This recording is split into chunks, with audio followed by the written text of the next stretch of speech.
quick.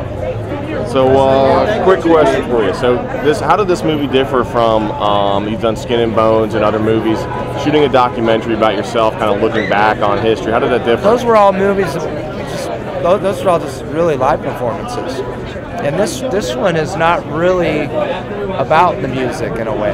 It's about almost everything but the music to a certain degree, which is interesting. It doesn't really seem like something we would do, but you know, the director, James Mall, he's not really a super musical kind of guy, thinking person, you know. I mean, so he saw us from a whole different level. So when we were doing interviews, when we would get technical about questions, he'd say, I don't want to know. I want to know, how did you feel at that time? Almost like a therapy kind of thing, wow. I suppose. And we would never do band therapy. We just think that's like the worst thing you could ever do. So it was the closest you'll ever see it to a band therapy. So tell us about the new album.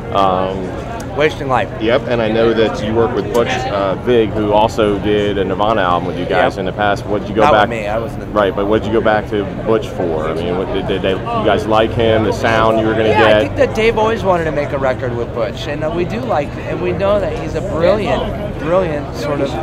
I call him a sound strategist. He really is. He's so good at pasting sounds together, and we wanted to make this record on tape. Yep, it's analog. And yeah, analog. So there's not. A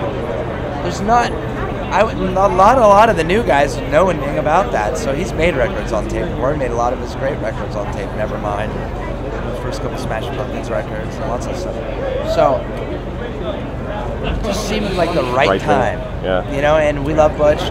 Butch is a great guy, and he was a good hang for us too. I mean, you know, to hang with this band, you have to be able to have a certain amount of thick skin, because it really is. You guys are into busting balls. Yeah. So what's next? Mine the most. So what's next for you guys after this? You heading out on a tour? Oh yeah. Another year and a half of complete insanity. Okay. Insanity. Yeah. Well, like plan. Good luck with the movie. Thanks a lot. Sure.